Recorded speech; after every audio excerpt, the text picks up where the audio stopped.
Hey guys, welcome to I think the actual released episode 4. I know we said episode 4 in the last one as well.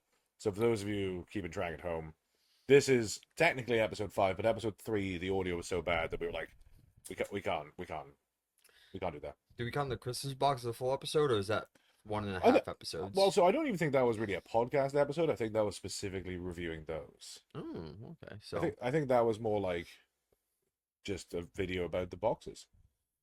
which seems to be doing pretty well. Thanks a lot, Yeah, guys. thanks for checking that out, guys. It's weird to see that like 400 odd people wanted to check out our opinions because they're useless, absolutely useless. Yeah. Um, but yeah, so that's been pretty cool. But yeah, this is truly episode 5, but we'll call this episode 4 when when you're looking down, you're like, wait, this is 4. It's because welcome to episode 4, guys. Because we lost count. We can't count. Math's hard. Yes. That's why we make the roll dice. No, Yeah. no, no, No, no, no, no. no. So yeah. Whew, it's been a week. Yeah. I had or a couple of weeks, I should say, because I had a work trip, which was pretty interesting. And then we, right off the back of the work trip, I had a tournament. So I got home on the Friday. Did you come round on the Friday? I think I came around on the Friday. It was either I came Thursday. No, the Thursday I wasn't here, so it must be the Friday. Anyway, Rob came round the day that I got home. Then I had a thing with the kids. Oh, I'll go and turn that off, Oscillate. It's gonna blow. It's blowing the backdrop. That's why we didn't have it on Oscillate before. Just point it at us. Just point it at us. There you go. Ah, nailed it. So yeah, had a work trip. Got home. Rob came around. I don't even remember what we did. Did we play? Did we build? Did we paint? We did something. I think we built. Did I? I think that's when I did the Globadiers? Globadiers. Yeah, didn't we go do a stream, like a small stream? Was that day that we did the small stream? Very possibly. So we did that, and then I had a thing with scouts, with my kid, or one of my kids, and then on the Sunday I had a tournament, Mhm. which I won. Yeah, thank you. I took the single monster killer list.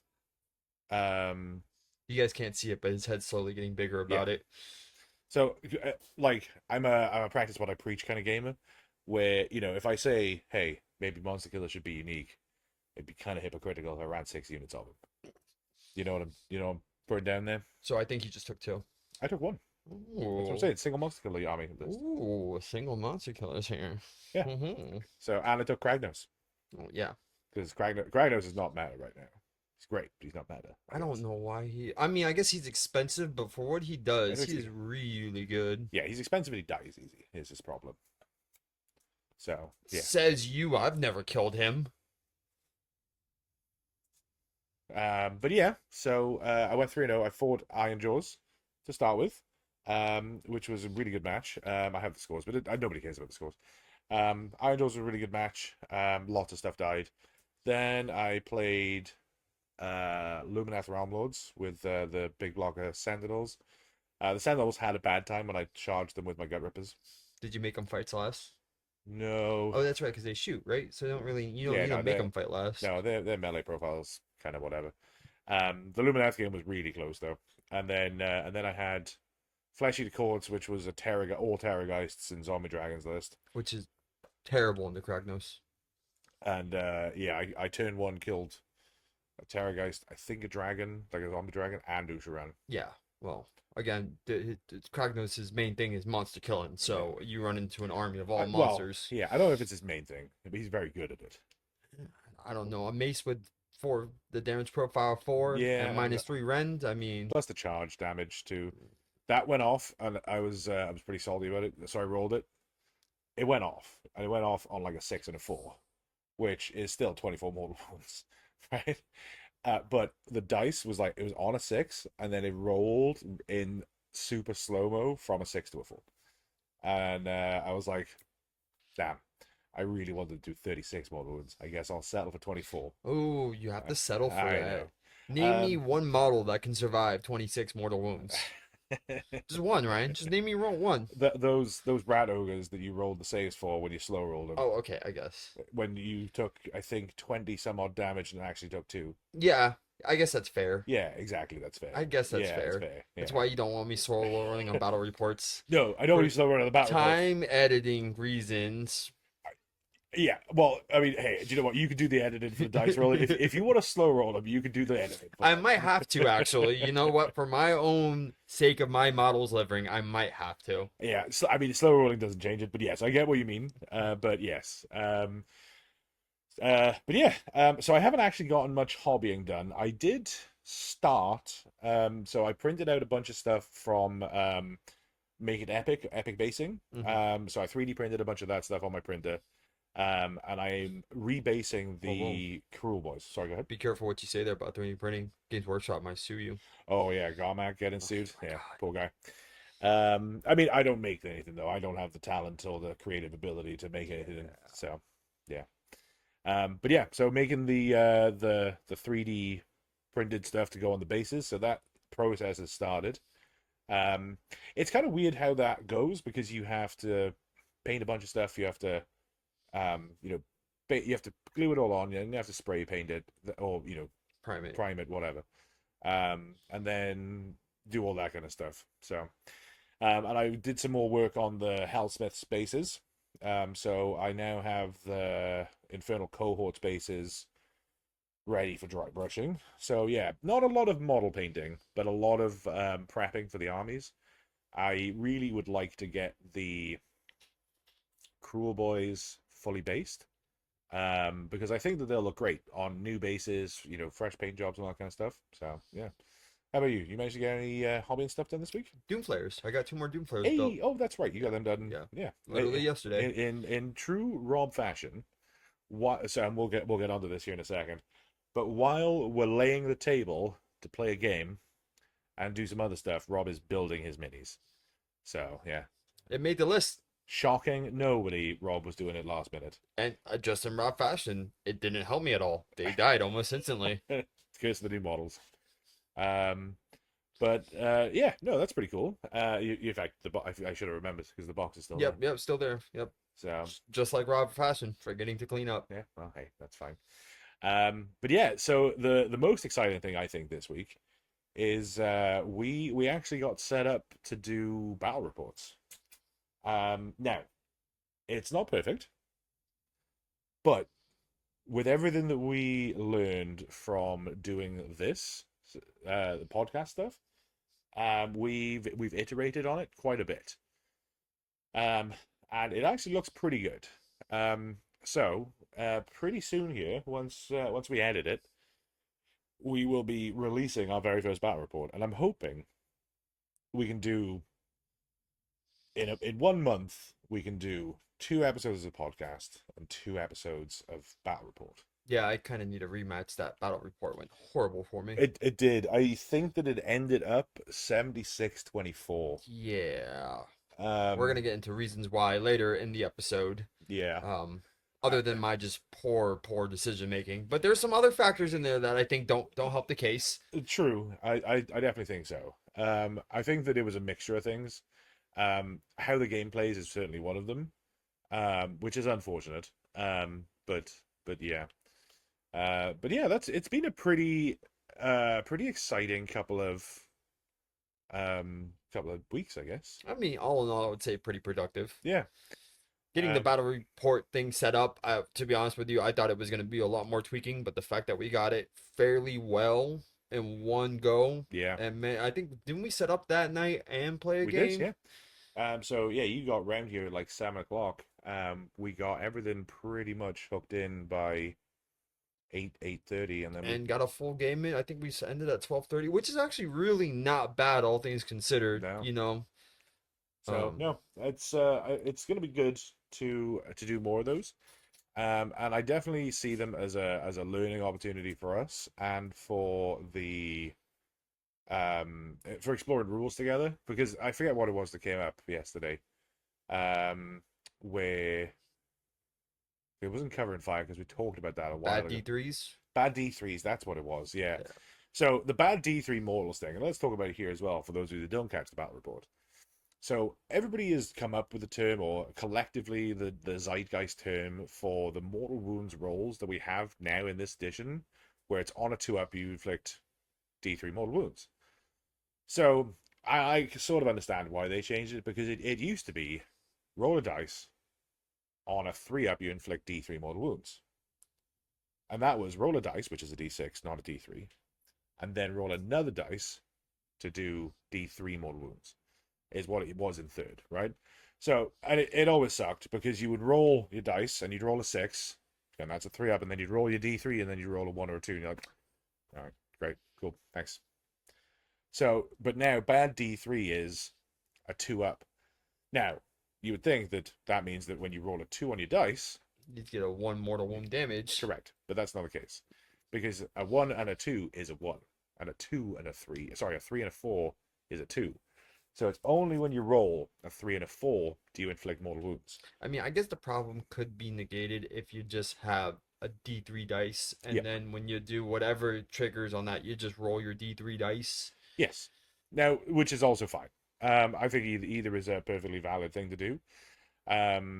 I don't like rolling D3s, weirdly.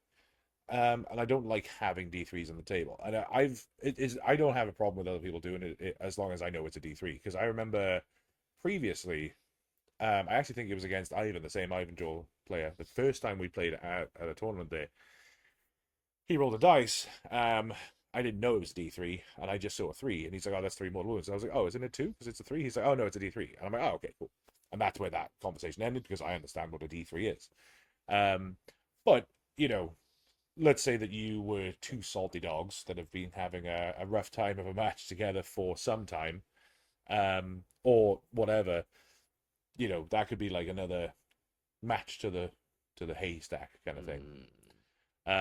But yeah, so if you are rolling a D3, or if you have different dice to roll, so like obviously you have your D6s, which is pretty standard, fine.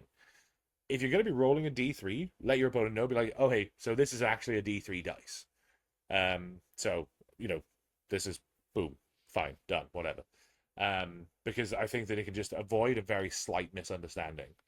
And because generally speaking, I think people are non-confrontational, they will in their own head they will have a negative interaction with the person, because they will think, "Oh well, that was all like ones and twos though," or I only saw 1, 2s, and 3s, and he did like, oh, whatever. So, but yeah, just let your opponent know that you're rolling an actual D3. Yep. But yeah, that was one thing that came up. So I think that talking about the rules and talking about things like that in general will be good. It'll give us a chance to explain some stuff, figure some stuff out ourselves.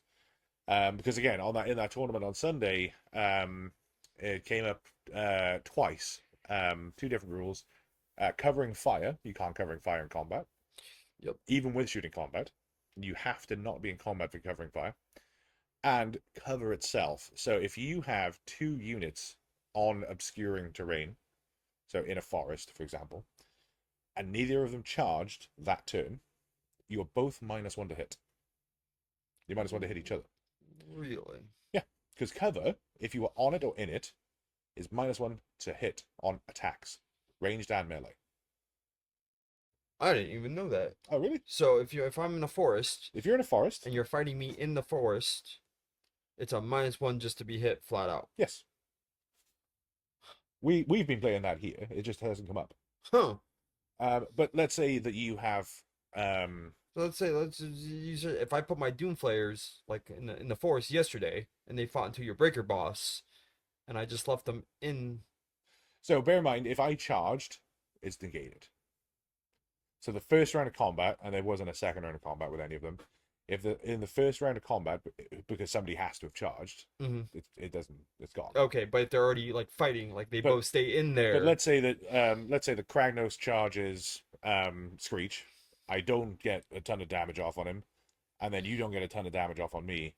The next time we fight, we're both -1 to hit, because it affects monsters as well. It doesn't affect flyers, but it affects monsters. Okay, So that's pretty interesting, actually. Yeah. So that came up in the tournament where I was fighting Avalanor, the Stone King, with Kragnos and some Stone Guard, and I think Gut Rippers were involved, maybe Monster Killers. and we were all in a forest. And the fight was an absolute grind because after the charges and everything, we were all -1 to hit each other. And then I charged somebody else into Avenor, so I wasn't -1 to hit. And then the combat still dragged on. So then the next round, we were -1 to hit each other again. In fact, I was -1 to hit him, but he wasn't to hit me because I wasn't in the terrain at that point. Wow. Yeah, so it's really, if you're shooting through a forest, because you're not obscured, -1 to hit. Mm. If you're both in the obscuring terrain shooting at each other, shooting combat obviously, -1 to hit. If you're both in the forest and you didn't charge each other that turn, -1 to hit. Huh. So, and things like the scare shields off the gut rippers and forests can stack then, obviously. So then, because normally if I have, you're -1 to hit because of the scare shields, it's very easy to just spend a command point to negate that. If you're in a forest as well, you're still -1 to hit. Huh. So it definitely affects a lot of things like where you spend command points. Huh. There you go. You'll learn something new every day. We'll put this up on screen as we're talking about it, so you will have seen that stuff popping up where it talks about cover and it talks about covering fire and stuff like that. Because through the power of editing, we'll make that better. Magic. I guess let's talk about the battle report. Well, yeah, I know that there's going to be a full video on it, but let's talk about the game that we had yesterday and what came up. Oh, So, sorry, you had your mouth full there. no, that's fine. Just shoot a minute. Yeah, I don't know if this affects everyone, but basically, my little tidbit here is the combat range, specifically for me to do more practically. I guess this will bleed over to a long one, but it's I am of the opinion that after the Paladin move, combat range should be reduced by 1 inch. Yeah. So essentially, instead of 3 inches. 3 inches, it should be 6. 2. 2. I'm sorry. I said 6 because in reality, Yeah, because that's the thing. Like, combat range is massive. And the joke is 6 inches is huge, right? I think I actually made that joke on the podcast. Yeah. Sorry, on the battle report. This is the podcast. To where the joke, 6 inches feels like 9 when you're in love. Yeah. But the big thing with combat ranges and pile-ins and stuff like that. Now, obviously, if you are piling somebody in forward, it's quite easy to tie extra people up. But you can't pile in away from the people because if you're not in combat with somebody, you can't choose them as the pile-in target, for example. Yeah. So if somebody behind a unit using them as a screen, especially when buffs go off that affect them when they're in combat range and all that kind of stuff,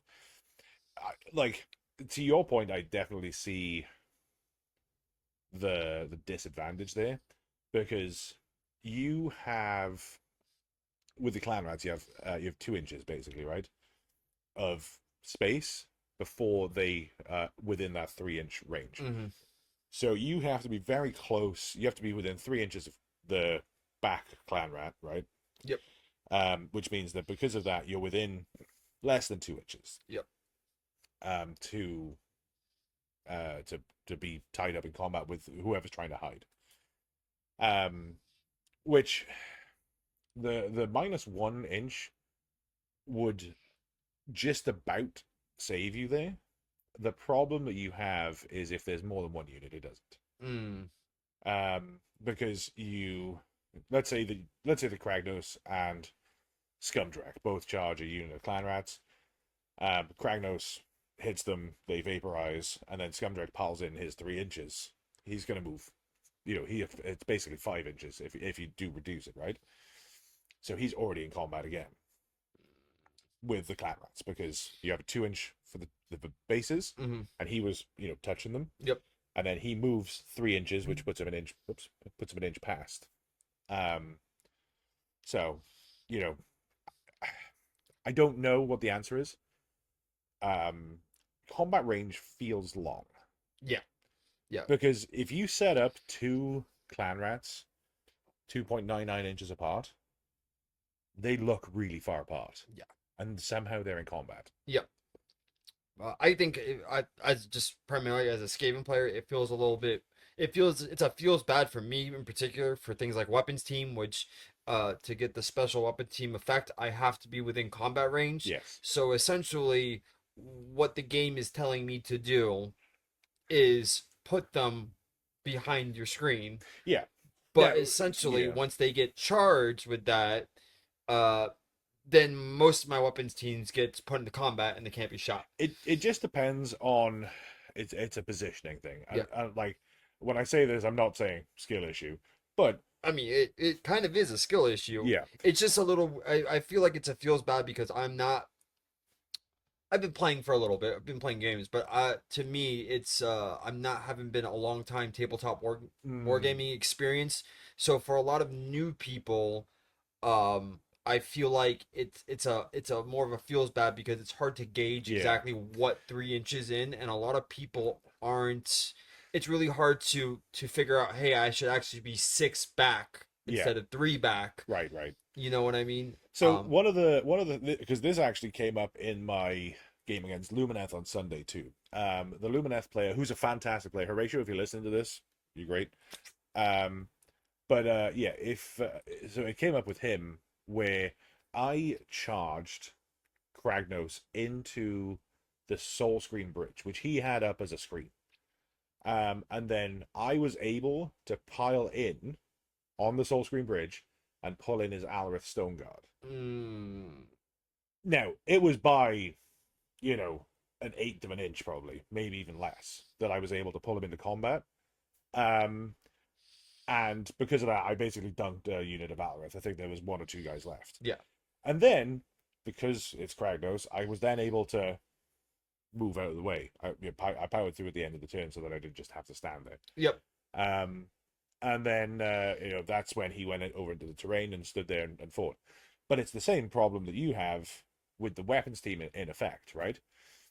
Because if you have your weapons team positioned an eighth of an inch wrong, I can pull them into combat, and then I can do a ton of damage to them. And then kill a bunch of them, and then the clan rats, they're going to hit me with their wet noodles, and then I'm going to be fine. Yeah. So it's the problem that I think that so I think the root cause of the problem is the simplification of the rules, Mm, because with damage bleeding over, this is where damage bleeding over is a problem. mm-hmm. So let's say that you have one of your weapons teams, which is a reinforced 6-man unit, that is 2.99 inches away from Kragnos. Kragnos is a bad example. From my Gut Rippers, right? No, they're a bad example as well because I wouldn't be able to get all of the attacks in. Let's say Kragnos because it's just one model, and that makes it easier. Kragnos can then kill that entire weapons team, despite only just being able to reach one of them. Yeah. Um, Pile in aside, whatever, that's by the by, right? So we'll say that after he's piled in, I'm 2.99 inches away from your warp grinders or whatever it is. Mm, Um, and then I roll the mace, and then I hit with all the attacks, and then they just vaporize. yep. Now, again, they are very far away. The furthest guy could be, 8 inches or more away, Mm, but I've still managed to kill him. And this is where I think the simplification of the rules that started taking place maybe needs to do a slight U-turn. None of us are particularly stupid that are playing this game. We joke about it all the time, right? But we're not stupid. If you say that, and I mean, I don't know exactly how you word the rule, that's for a rules writer to figure out. But you could have it to where you can't kill more people than you're in combat with. mm, So like if my Kragnos is only in combat with one rattling warp blaster, sorry no, rattling gun, right? yep. I can only kill one rattling gun. If my Kragnos is in combat range of 10 clan rats, I can kill 10 clan rats. Yep.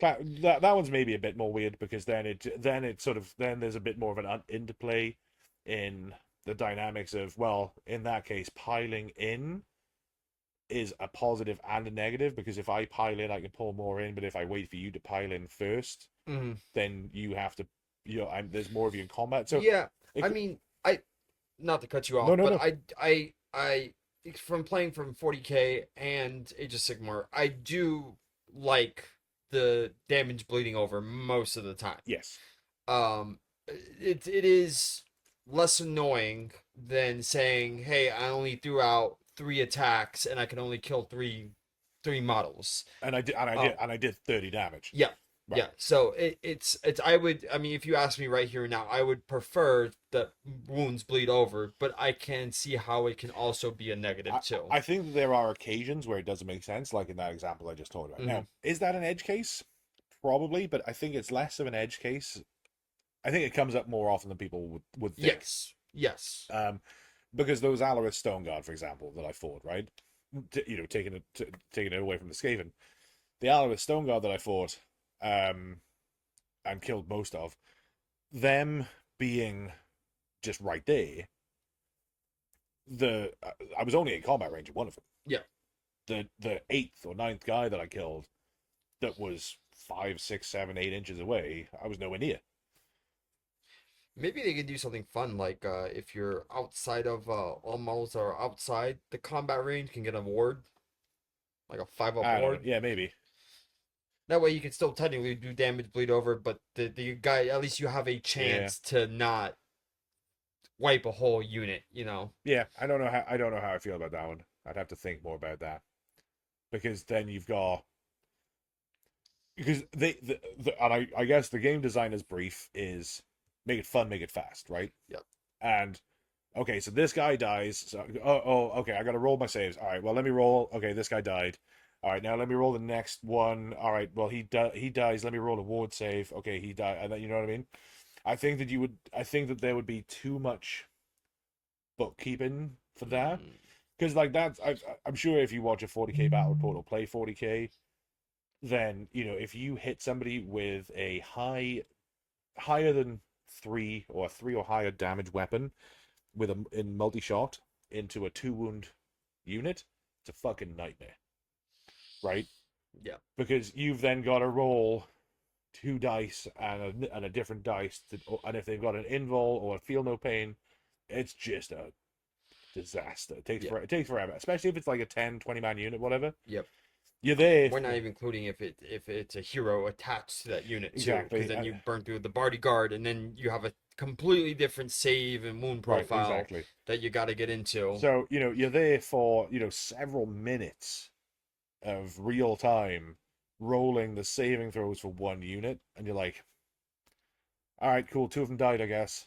And then you move on. And you've got to do that every turn. Yep. Do me a favor, turn that fan a bit more this way. It's Hmm. fucking warm here tonight, isn't it?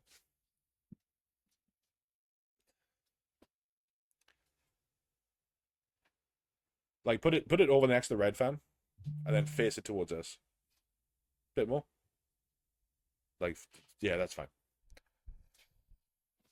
There we It is pretty warm in here. We are in Miami, and it is pretty humid down go. here. It is pretty humid. But so I don't know. I don't have, like with the gut rippers, I have the silver bullets, right? The gut rippers need one of three things to happen: unique, massive point hike, which is stupid. You're not gut rippers. You're talking. Sorry, monster killers. Thank you. So yeah, make them unique, make them one per regiment, or make them ridiculously expensive with points, or you make them the abilities. One of the abilities, not the clutch of Grot one, but the rampage, the strike last one, Mm. once per turn army. Yeah. So I think that definitely. I think going on to moving on from that, I think that's what, to me at least, that's why crew boys are a huge counter to Skaven, is because Yeah, the amount of fights last that you can hand out. Don't yeah. get me wrong, it's called a dirty trick for a reason. And I mean, You know. there's a lot of armies that are in the same boat against monster killers right now. So I'm sure probably most of you by now. Ugh, I'll cut that. I'm sure most of you by now have seen the hobby collabs video from LVO, where the final, where it was monster killers versus gargants, and it was gargants with Kragnos and big pigs. Mm, And man, the monster killers absolutely shut that army down because it's all monsters. Yeah. So on the turn that so it was the top of two. It was the Gargant's player's turn. He charged a bunch of stuff, and then didn't do anything. Yeah, because that is a complete fail. Because the same thing happened to our battle report with my Doom Flayers actually. Yeah. So literally, I was for those. Hopefully, you'll watch the battle report. But if you don't see it's actually really good. yeah. But essentially, what happened was he had a unit on his objective in the back corner, and I think I had Restless Energy, which was to take an objective, and they were Gut Rippers, and I was running into my Doom Flayers. Theoretically speaking, two Doom Flayers should have easily cleaned house Because with they that. are what, 4 attacks each? 2d6, Oh, okay. So yeah, 46 attacks, threes and threes, threes and threes, two rend, two two run damage. because they're cavalry, and if I charge, it would have been 2 damaged. Two rend because they're infantry. Yes, Right, two yeah. run, and they get a bonus damage on the charge. Right. So it's two rend, two damage. Yeah, theoretically, I should have cleaned house. Yeah, because you should have done a bunch of damage to that unit. I don't actually think I had any command points at that point, so I wouldn't have even been able to roll a defense. But it was your rend was going straight through. Yep. So every hit and wound is killing a guy. And literally, that was my only unit that I actually needed to fight. Like everything else was just weapons, teams, and clan rats. So Yeah. there's no other fight that I would want to have done. And literally just dirty trick on a 2-up because it was the beginning of the round. Yep. And they got wiped before I could do anything. Yeah. You could see my face as soon as he said that. My face just I was like, oh well, this is. I pointed it out to Rob. It's like we watched the raw footage back, and it got to that stage. And I said, man, it's like the Simpsons where Bart is there with the remote and he says, look, you can see the exact moment his heart broke. Yep. Yep. It's exactly like that on the battle report because I roll the dice and I go, yep, that's right, class, and then Rob's just like, Yep. Yep. This fucking guy. I don't want to play Warhammer with this guy anymore. Yeah. Fuck this guy. So, but literally, it's I think that's why we're gonna go into what counts eventually. I don't know if we're gonna do in this episode. No, or I next think one. so. I think it's a good segue into it. He was talking about what armies counter our armies really good. And what do we counter? Yeah. So I think Cruel Boys counter Skaven very well because essentially what he can do is, since my army isn't very melee heavy, the units that I do get into combat, pretty much what I have to do is. Sorry, you have to turn the fan out a bit.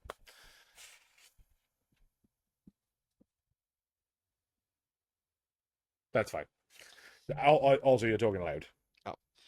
Essentially, what I have to do. Start from the start. So, sorry, we had a cut there because we had a little bit of an audio thing. But yeah, we're going to talk briefly about what armies we counter and what counters us. Counters us, yep. And I was saying how Cruel Boys counter Skaven very, very well because essentially, since my melee threat isn't really high, I have to essentially create two fights at the exact same time. Yeah. Because again, he can make something strike last at any given point in time, Mhm. and if I don't have those two threats, the thing that needs to fight first will fight last. And then by the time I get to fighting, it's either my melee is just so garbage, it doesn't matter even if I'm fighting anywhere else. You know what I mean? Because it's really difficult because I think that Cruel Boys in general, especially even without monster killer spam, I think they counter so much stuff. Yep. Because also with the Gut Rippers being able to hand out mortals on 5s, that's huge. You run 20 of them. That's if you run 20 of them with Swamp Horde bullies, yep, then you've got 20 mortal wounds. Yep, easy. That's the math. It's like I've got 60 attacks, a third of them are going to be mortals. Mm-hmm. So here's 20 mortal wounds. Nothing you can do to really even counter that. And then I've got a slack handful because it always happens, and I'm sure the Cruel Boys players out there and anybody else that does like stuff on a 5 will relate. It's the weirdest thing in the world when you roll 60 dice and then you take out like 20, 30 damage, and then you're like, all right, and then two to wound. All right, one save. Yep. And you're like, oh, it's just one save. You're like, one save and 30 mortal wounds. Yeah. You're like, oh fuck, yeah. Yeah. Essentially. And not only that too, but they can also, they are kind of slow. The Gut Rippers? Well, Traditionally speaking, they only go what, 6? No, they go 5, but they're not slow because they got the run and charge off the marsh crawler Oh yes, and they can teleport. They're not slow. yeah. That which is I think that's so. Let me cut you off real briefly there.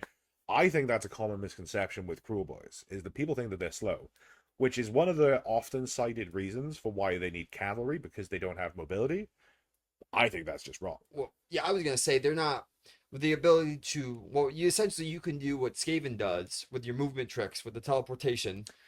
Um, To an extent, you can cancel it by moving models to objective terrain features to make sure they can't teleport. But again, that means that I have to play a completely different game plan to make sure I have yeah. models close enough to terrain features that I don't want you popping out of. It's. I think that the sneaky sneak in, which is the teleport in the movement phase, I think that that is so much easier to screen off than most other armies' movement stuff, though, because Stormcast you have to screen off everywhere. Mm. Skaven you have to screen off everywhere because even Skitterleap and the Gnaw holes and all the other stuff.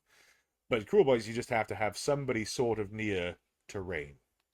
Which, if you're going to be holding an objective anyway, you basically need terrain. But yeah, But I think just having the ability to do that, you know what I mean? yes, yeah, that's what I'm saying. I think that Cruel Boys. I think part of the reason why Cruel Boys have been doing so well, and like I think that the stats are out and the meta reps definitely dropped off.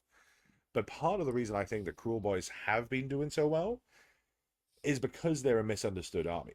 Yeah. Because a lot of people don't know how to play into them, and the question always comes up when you're playing somebody. It's like, oh, so where does the strikes loss coming from? Like, it's just an army ability, man. Oh, really? Yeah. Or okay, well, my cavalry are going to charge. It's like, all right, well, I'm going to turn off your charge +1 damage. Also, you're going to take some mortal wounds. Oh, is that on that unit? No, no, I can do that all the time, man. Yeah. I'm like, oh, so like, and it gets worse the more you do. Yeah, it gets worse the more I do. But it resets. It resets, and then if I take this one guy, then every time I fail, then I can not fail essentially. And then also if they near this thing, my tower, then it gets better. They just have so many things that can buff the army. Mhm. And so many things that are just that's just what the army does compared to everyone else where like I said for Skaven, yeah, I have movement tricks, 3 claw steps, but it only really affects one unit at a time. Yeah, and that's another thing that we came up against yesterday with 3 claw steps is that Screech and other heroes, non-monster, right? Non-monster. Yeah. Yeah. So like none of your big rats can use 3 claw steps. Yep. Which So definitely I helps. can do things, but there's so many. It's more conditional. Yeah. And I feel like with Cruel Boys, there are conditions to it, but you have the option to kind of, I mean, like heroes actually buff your guys. You know what I mean? Compared to Skaven, where yeah, I get a buff, but I have to be in combat range. Compared to where your tower, if you position your tower, it's 18 inches for everywhere. Yeah, like for you, you have to be within 18 for the dirty tricks, and I have to be wholly within 18. Yeah. Which is big. So 18 inches is depending when you put that tower, that could sometimes be like you yeah, I most of the think board, yeah. yeah, most of the board, you know. I mean, I couldn't take 18, so. Yeah. But who do you think then is your who do you think's your sweetheart matchup for Skaven? That's a good question to be honest with you. To be honest, I haven't played against enough armies Mm. to really pinpoint who do I actually want to go against. Who do you think it is? Um, I have an answer. Do you want to hear my answer? I mean, I would to be honest with you, I would think it's someone close to like Iron Jaws who are actually slow. Uh, They have good they have saves. good saves, which I But think is I the do problem. have units like for like if anyone wants to play Kigs, at least I have units that can do damage to their Yeah, like cavalry I think I think that Sylvaneth is your sweetheart matchup. because they also want to shoot, but I can just shoot better. It's not even so much that, it's that you and Sylvaneth are both trying to outmaneuver each other. Mm. And I think that depending on the army build that you have and depending on the Sylvaneth that you're fighting, I think that you have more movement tools in the toolbox than Sylvaneth do. And I think that it's a lot easier to activate yours than it is Sylvaneth's. Mm. No, Sylvaneth's in a weird kind of place. And we talked about this a little bit in the Christmas box video where they have a lot of good models, they have a lot of good heroes, And I think that they have a similar problem to Skaven right now, where they don't have a lot of good synergies, Mm. and you have to go very hard into a specific way. Um, so yeah, I think, and I mean, we could try it. I think maybe we run a Sylvaneth list into your Warcog, Skaven, the yeah, Warcog list, yeah. to see how that goes. I mean, I think, like I'm glad I got the model refrange, but I think Skaven this edition do fall into the came out first. Everyone's gonna have my rules, but a little bit better. Yeah, Uh, that's definitely true. Although I don't know if you knew this, Skaven are currently the most meta repped right now. really, Yep, and the latest stats from Warhammer. Shout out to Warhammer. If you don't follow those guys, go check them out. Sign up to their Patreon. do it. Get all the stats. Give them money, and then Um, give us money later. but yeah, Warhammer. If let me just plug Warhammer first. So Warhammer are an amazing group of people. They release stats every month, I think. And it shows you what armies are winning, what battle tactics are being taken, and all that kind of stuff. So if you're into competitive play even a little bit, go check them out. So, but Even anyway, if you're thinking about it, go check them out. yeah, and you can access a lot of it for free too because they're just cool people. But if you want like the deep dive on the stats, then yeah, definitely, definitely. I think it's like $2 a month or something to support them on Patreon. So yeah, definitely go to that. You can definitely support Warhammer. I do. So, yeah, Skaven are currently top in the meta representation as in the most popular faction. I do think Skaven Tide box came out, and that was a very good box Yep. for them. It is really easy to put together a Skaven army right now. Yeah. Because again, so many people you can pick up a bunch of clan rats for Mhm. dirt cheap. They're always dirt cheap. But Their models are really good looking. yeah. They're like I said, they're maybe the most represented right now. I think they're evenly balanced with their win loss. I think they're hanging around 49-50%. I can tell you. I don't know. I think they're in the butter zone. So They are just again a very they're not bad. I'm not gonna say they're bad at all. I think they just need little very minor tweaks to do it. But I feel like Games Workshop definitely you need to play the meta way. Um yeah, ooh. So I think that they've dethroned Stormcast. I think probably for the first time, right? As the most wrapped, and I think that you're right in as much as there is there's like this weird sort of what am I trying to say with it? I know that Honest Wargamer Rob talks about this a lot as well, where Stormcast have this problem also, right? Where because them and Skaven are so highly represented, there's like a false skill floor and ceiling, I guess. It's like a room within a room. yeah. So where you have a lot of people that are playing Skaven and it's their first army, and they'd go into their first, second tournament, whatever. And and we were all there at one point, right? They lose. But then you have some other people who are looking at the toolbox of Skaven and going, oh, I could do this. Because one thing that, if you watch any of the Honest Wargamer streams videos, one thing that's been pretty consistent, certainly for the last couple of months, is that Skaven are always in the top 5 somewhere Mm-hmm. for pretty much every tournament that I can think of. Not every tournament, obviously, but for the vast majority of tournaments, I would say that there is Skaven in there, if not the top 5, the top 10. Yeah, top 10. I think top 5 is a little bit harder to break into, but definitely top 10. Yeah. So let me look at the. They definitely have a lot of games where they're at least 3-2.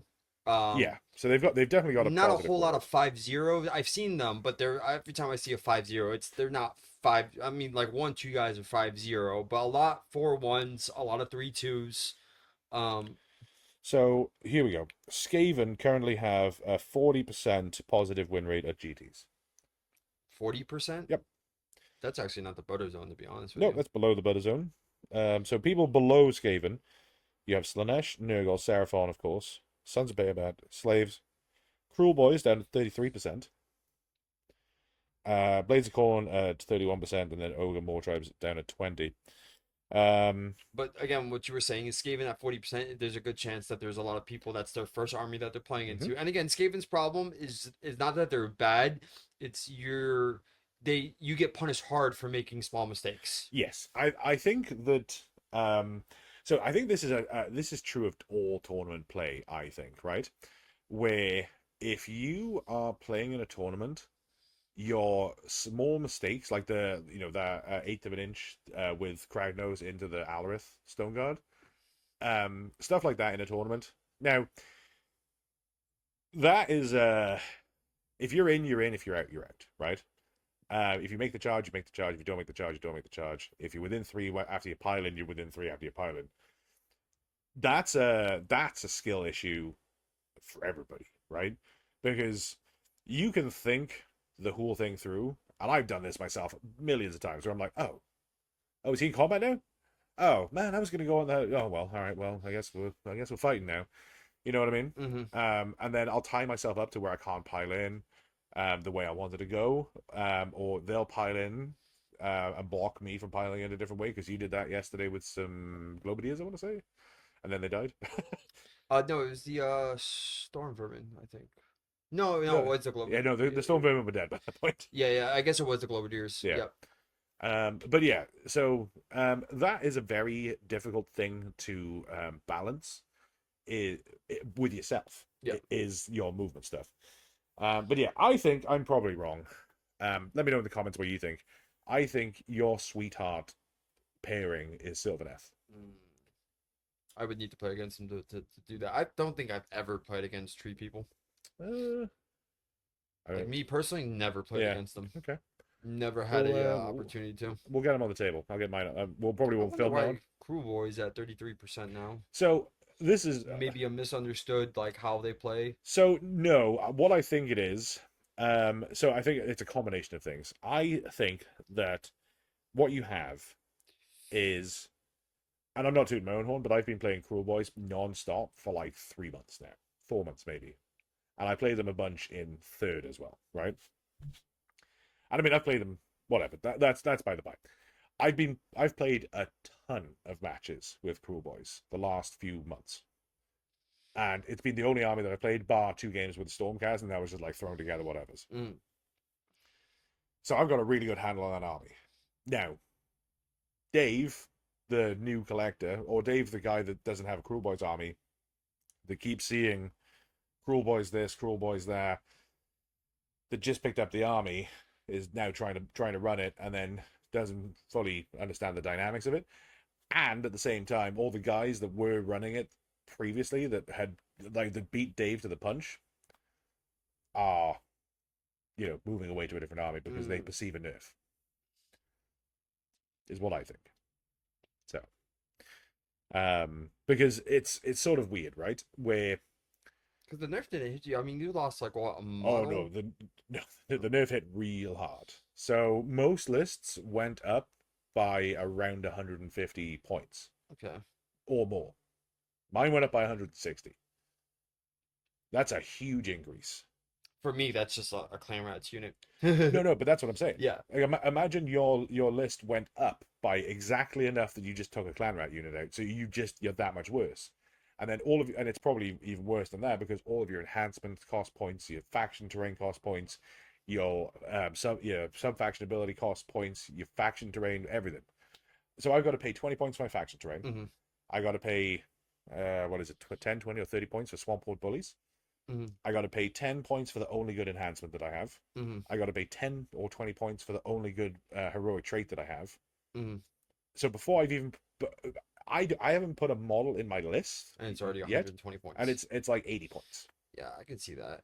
I mean, to be fair, you're at least for your faction terrain and that at least does a lot more than, let's say, I would say that does a little bit. I mean, and that can actually affect the game wise. It doesn't do more than no holes. Yes and no. I feel like, Well, no holes you don't have to roll the teleport. yeah, that's true, and I can technically bring back for 1 CP, but again, no holes don't. No holes let you bring back a couple of 100 points. You can bring back 10, 20, 30% of your army over the course of a game with no holes. I can't do that with my faction terrain. That's true, but maybe it's a player-based issue too. But again, there's more like, to me, they don't. I guess what I'm trying to say is they don't really help in the same sense of like for like active like fighting or gives buffs or anything like that. You know what I mean? So the only thing, yeah, that's true. I mean, it does make my rolls one better. I still have the same abilities. It just makes it 16% more likely. Hmm. Is that worth paying extra points for when yours lets you bring back 20%, 30% of your army? You know what I mean? Yeah.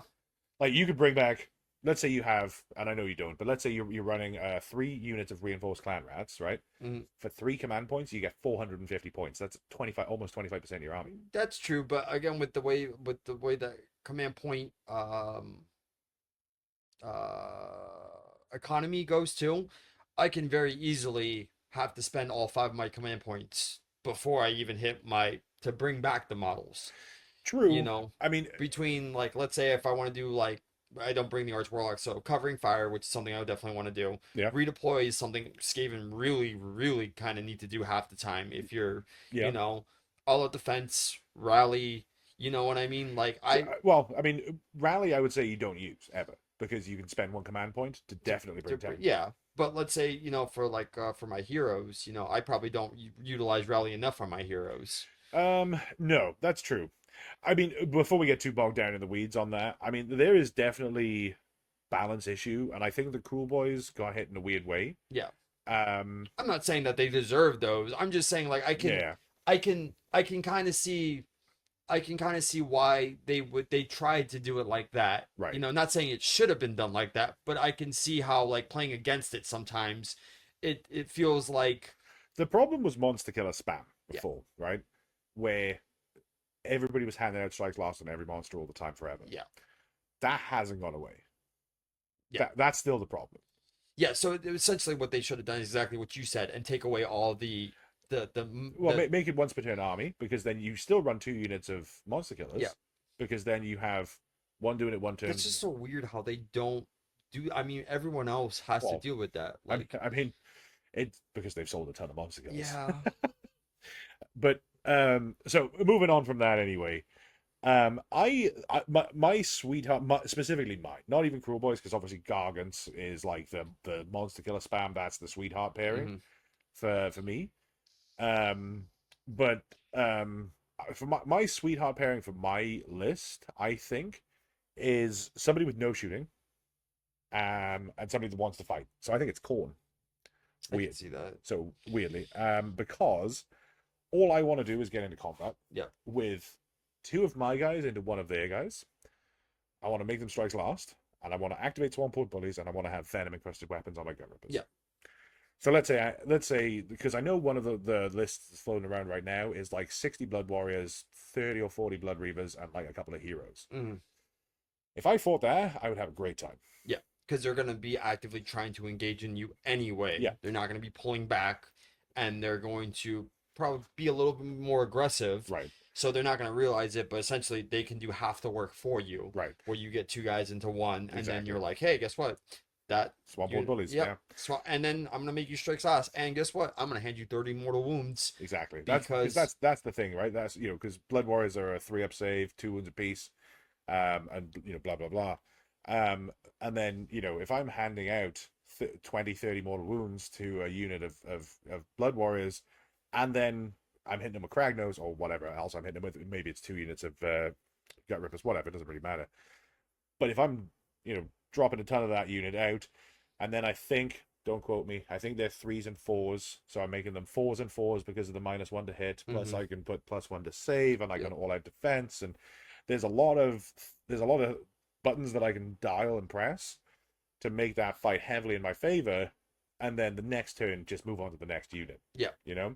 So and now obviously that helps Corn out because they're blood ties, but I've only got to do that 3 times, and then they're half their army is already done, and they ain't really bringing anyone back. Right, exactly. Right. So yeah, I think Corn is my sweetheart pairing. Now I'm not saying that all Corn, because obviously if you run a ton of Bloodthirsters, I'm probably going to have a real bad time. With or without Kragnos, I guess that's also makes a difference. I think Kragnos can take on a Bloodthirster, no problem. He can. I killed 2 with him. Yeah. Fairly recently, and in fact the last tournament I was at when I played Corn, and that's why I partly why I say it's my sweetheart pairing, because I did very well against them. The combination of strikes last, the monster killers making bloodthirst strike last, the run and charge being up in their face, completely nullifying their movement. It just meant that I think that's a sweetheart parent. Now, who do I think counters me? I think it's Stormcast. High saves and High somewhat decent shooting. high saves, some ward saves, um, more mobility than I have if you play them a certain way. Is even with the Stormreach portal or with the Reclusian, not Reclusians, the Relictor and the Quest, the Soulsworn, plus just all the deep strike and stuff that they have. If you know on the table, I can't deal the mortal wounds to you. You have strikes first on a lot of your charging units when they come into combat. If I charge you, you hand out strikes last with your annihilators. So you have the extremist chamber, which also has a strikes first. Because there's so much strikes first and strikes last and counterplay along that front, including with monsters, and because you're so highly once you're on the table, you're not mobile, but like you have the mobility of like just being anywhere. I think the Stormcast are my nightmare pairing. Yeah. Played a certain way. Yeah. If I could clone myself and play myself in Stormcast and Cruel Boys, I think that I would beat myself with Stormcast. Okay, I can see that. I think. Scoring it'd be weird, but yeah, I think I would beat myself with Stormcast. Who do you think you would beat yourself with? This is a weird question. I didn't plan on asking this question. We've discovered cloning. The first thing we've done is we thought let's play Sigmar against ourselves. I think who rivals Skaven really well? Oh no, who do you think you would beat your Skaven with? Um, I think Cities has a pretty good game into Yeah? Skaven. Yep, because they have enough shooting that's a little bit more reliable. Yeah. Um, they can do great things with their great cannons to monsters. Yeah. Fairly easy. Or the Screaming Bell. I think that's the second game I played when I went to the tournament. I mean, that guy had 3 cannons and he just Shot you off the table. Yeah. that Screaming Bell was not living very long. Right. Um, It's tough. or anyone with heavy monsters because Skaven just do not have a good anti-monster to deal with. So Yeah. anyone who is big and scary that can just run up in my face like a corn. Oh, I didn't show you the cannon. Sorry, peeking back through the thing. Sorry. So I 3D printed. I don't remember the name of the website. It's a British one. I 3D. I took a peek of it yesterday. To be fair, I 3D printed this cannon for Hashut. for Hashut. So. No, just made a joke in my head. Don't stick your willy in that one. So I think that once you have that regiment, I think that things will be a lot easier for you. Yeah. So anyone with high monsters, Sorry, this is the we'll maybe post. I'll post this on the Instagram because I gotta paint this. I think either high monster, town will handle Skaven their tails pretty good. Yeah. Or anyone who can match my mobility. I think if you played the Flesh Eater courts with the Terrorgeist lists, I think you would be done turn 1. Yeah. Because they move far, they charge far, they do a ton of damage. They have a million rend. Yep. Yeah, no, I think if you played into the Terrorgeist Flesh Eater course list, you would get your plot. There's like a lot. See, again, with Skaven is they want to play a more objective based game, and anyone that can counter that objective based play, yeah, will it's a bad time for them. Right. And I think that's one of their biggest problems is they just again they do good damage sometimes. That's the problem, right? Like they can get there, but it's sometimes, I feel like I don't have a good consistent damage dealing unit. The weapons teams are good, but they cost a lot for what they do, especially the Scourges. Yeah, Scourges are like 180 a unit. Yeah, it's cost me 360 for 2 of them. Mm-hmm. Rattling guns are like 140, I want to say. 160. 160. The only ones that I haven't played yet that I should really try, especially into your Cruel Boys, are the throwers. Yeah. Because, I mean, they're only 10-inch range, but they could shoot in the combat, so they kind of want to be in there anyway. Yeah, I think they're a good unit to follow. Actually, that wouldn't work. Then I take that back. That wouldn't work either way because the whole point I would say what's good about them is to in my head was to be able to shoot 3 times would to be Oh, in the covering fire. Overwatch Yeah, covering fire, but they can't covering fire. yeah. But you can shoot and charge, so you don't be in combat and covering fire. Then you shoot and then you charge. I mean, you don't have to. It's probably better not to, but you could.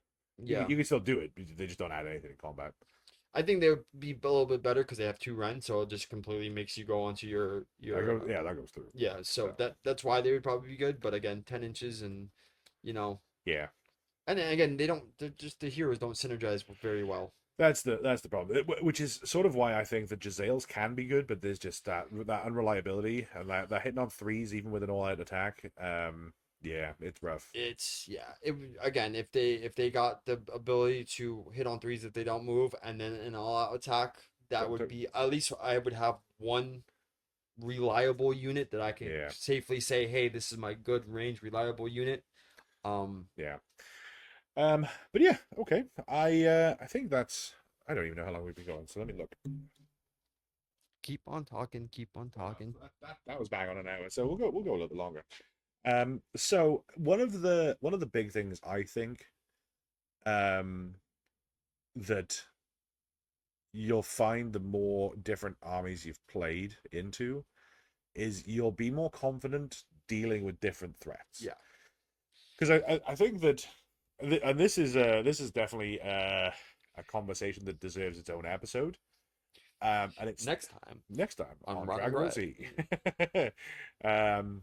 But yeah, is threat management. Yeah.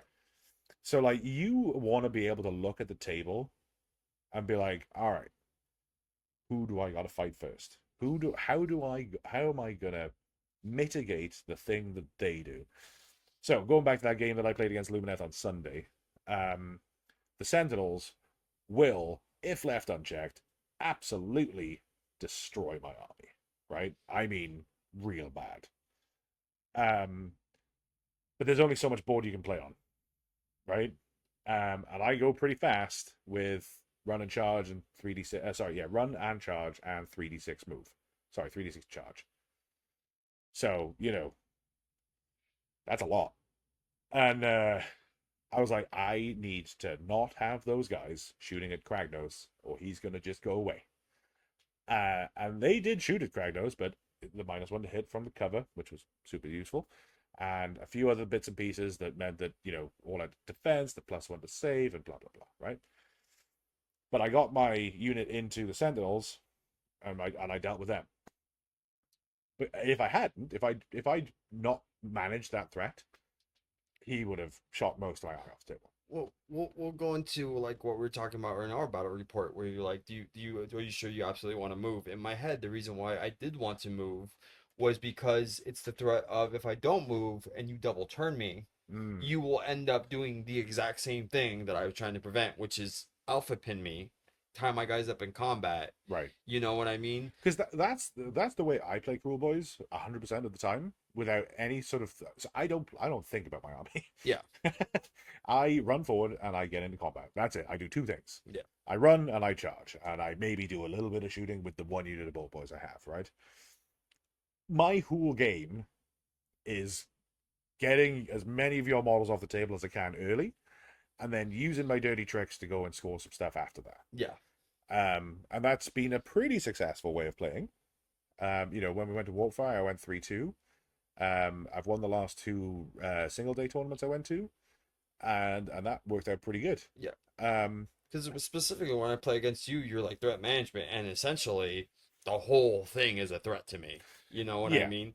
That's the thing. So for you, because we've done this a couple times where we've swapped armies.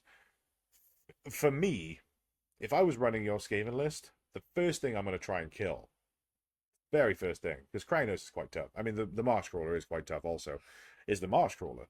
Because if you get rid of run and charge, you absolutely hamstring my mobility. Yeah. Because my movement then goes from 11 down to 5. Yeah. Right? Because I can't run a charge. So, like, you more than half my movement, which is massive. So as soon as that's gone, I've still got 3d6 charge. Yeah.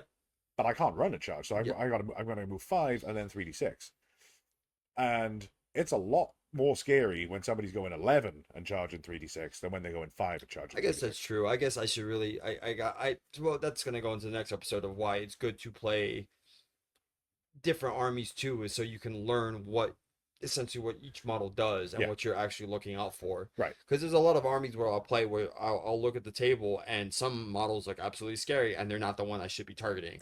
right. You know? Nobody gives a shit about the Marsh Crawler. Yeah. And like, I pay 140 points, 130 points, 140, 130 points, whatever it is. I pay that for the privilege of turn 1 Alpha Pin. That's why I pay for him, because that's what he does. And as soon as I've done with the Alpha Pin, I'm like, all right, cool, I'm done with this guy now. He can just go. His attacks are okay. Yeah. He He- doesn't do it. Like I fought with him many times in the combat. He doesn't do jack in combat. Like the second profile, the 5 attacks that it's 4s and 2s, 1 round 2 damage. That's okay, but like, it's not great. Yeah. Like, it's a 10 damage max. You know what I mean? Yeah. Maybe 12, but it's 10 or 12 damage max, which never really goes off because it's like 4s and 2s. So it's like, you know, you're getting like between 4 and 6 damage max. Call it 5. So, you know, you're getting 5 damage out of him because the other profile never does anything. I make that joke every time I roll it, where it's like, all right, No, it's very true. It doesn't do anything. Time for the profile that does nothing because it's a clan rat profile with 4 dice. And when it does do something, it's always against like clan rats, where you're like, wow, why couldn't this done something to the other unit that Yeah. I actually wanted to kill? So, I mean, he has got a maximum damage potential, if everything pops off, of 16, I think. No. No, maybe it's 16. It's either 16 or 14, right? So he's not a huge damage model. But running and charging is just so Running good. and charging is huge. It's so good. And like, once he's done his job of, I'm gonna run and charge this unit of gut rippers. If the monster killers are close enough, them, and then Kragnos is also close by, so it's a 3d6 charge. I'm like, all right, I'm done with him. I don't care if he lives or dies. Yeah. I often put a treasure on him because people don't target him. And I want, once he's done his thing, I want people to target him, not the rest of my army. Yeah. Which is why there's always a treasure on him. So I'm giving away all my deep tactics here. So, not that I'm a deep thinker, but that's why I play the way I play. I mean, but like I said, at least come from a Skaven player, having a model that is to me totally worth 150 points. Yeah. You know, like 100. If I can have one model that can give my army that much of like even a +1 to hit. Imagine if the Arch Warlock instead did an Overwatch, just Yeah. a once per game, a +1 to hit. Yeah. Or be a +1 to hit within combat range Yeah, on yeah. a spell. Like if they made that his spell, That would be great. I would pay 150 points for two Exactly. of them almost. Yeah, you got to pay the tax for some of that stuff. Yeah. But you know, the threat management comes to where whenever we're fighting, like your scourges you were running yesterday, right? Yeah. Like your scourges, I knew were going to be a problem, and I had to play and position around them so much yesterday, and you'll see that in the battle report where like, I want to get into them, but like, you know, Rob does keep them pretty well defended up until the very end there, where it's like I can't just get in there and kill them. There's always something in the way. And then I think it's like turn 3, I finally get Kragnos in them, and then it's over. But whatever. My biggest problem was I shouldn't have moved my my Vermintide up to kill. What's his No, face? yeah, because you said that's another, and like it's misplays where you have a screen with a literal screen with attacks that does nothing. You don't want to bother with that. Yeah.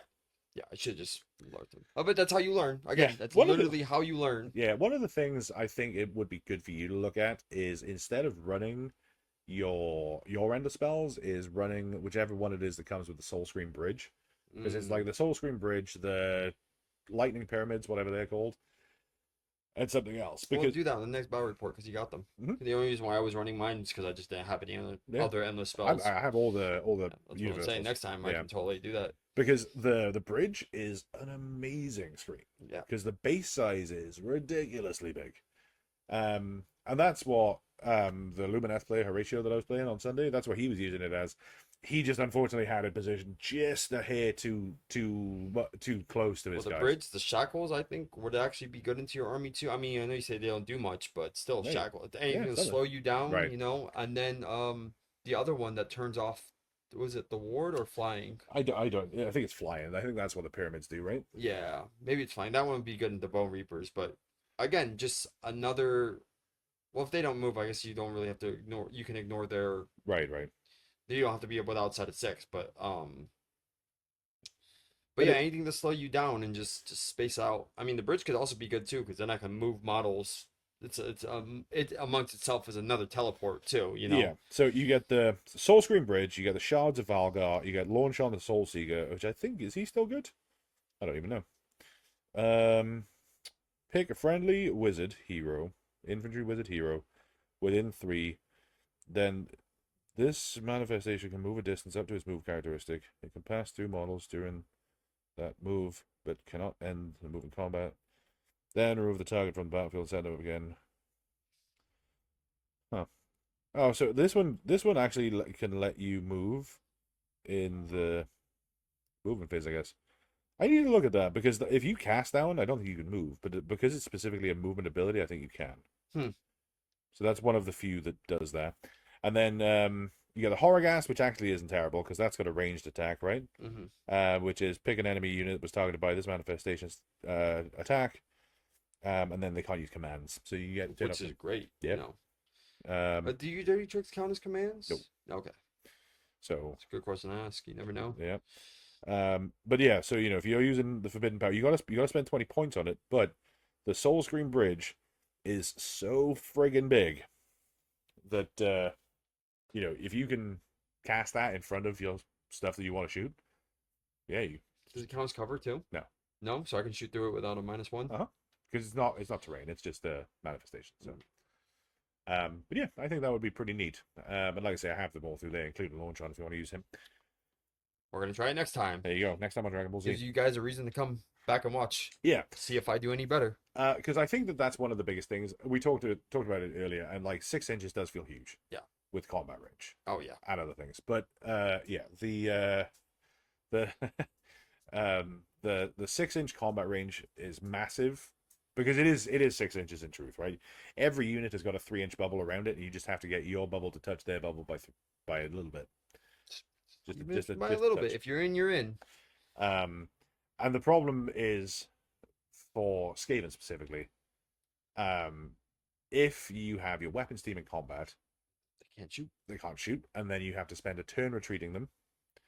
And they get to do that for free, which is great. But you then you have to. But by the time, put it this way, even if I retreat them, by the time you fight again, my screen is pretty much dead. Yes. There's a good chance that even if I guess I can retreat 6, but again, if you kill enough of them, you pile in, you can very well be right back into combat with them, even if after I retreated. Yeah. Yeah, because it's difficult to manage, and it's definitely one of those things that you've got to think about very hard. But yeah, it's difficult because I feel like Skaven is a horde army without the horde element. Yeah. Well, again, they made all of our screen so expensive. Yeah. Because I have more bodies on the board than you do. Yeah. I think. Yeah, I definitely do. I have way more bodies on the board than you do. Because I have 30 Gut Rippers, 7 of the Monster Killers, 3 Bolt Boys, 2 Big Lads, Kragnos, and the Marsh Crawler, and then the Wizard. And even if I do have bodies on the board, most of them are save on 6s, save on 5s. Right. So no wards. So even if it looks like a lot, they just to a sneeze. I think I'm gonna modify my list a bit. I'm maybe gonna drop one of the Breaker bosses because I think I can do more damage with another unit of Gut Rippers than I can with a Breaker boss. I think so too. And then the other thing I want to try and do is maybe try and squeeze in Merknob, because the 6-up ward, well, it does nothing, it does something. Yeah. Like a 6-up ward doesn't feel good, but it's 6-up ward, it will come in clutch. Maybe not when you need it, but it'll save a couple of my guys. The ability just to have it there will always feel nice. Exactly. So, but yeah, it's definitely interesting where things are. The meta representation of everybody right now is in a big change from where it was. I mean, the top 3 armies, I think, is for meta representation, not win rates. For meta representation is Skaven, Slaves to Darkness, then Stormcast. So I think for the first time that I can remember in recent history, Stormcast are not in number 1 or 2. So I mean, the models just look great. Skaven looks great. They do look great. Skaven tab boxes, there's a lot out there. You can buy 2 of those and technically have a full Skaven army. Yeah. So. But yeah, I think that's pretty much it. Yeah, I got nothing else. All right, well, yeah, keep an eye out for the battle report, guys. Don't forget to do all the things down below. Comment, like, subscribe. Yeah. So And then join our Discord because we still got it, so yep. you can always throw your opinions and models up on there. Yeah, come shout at us and tell us why we're wrong. Mm-hmm. But please be nice about it. There's not a huge amount of people in the Discord as of yet, so I'm gonna start press ganging people into there, and then yeah, it'll be great to talk to you in there, and we'll have the new battle reports out very soon, and then we'll record some more of those. But yeah, thank you very much, guys. We'll see you in the next one. All right, take care.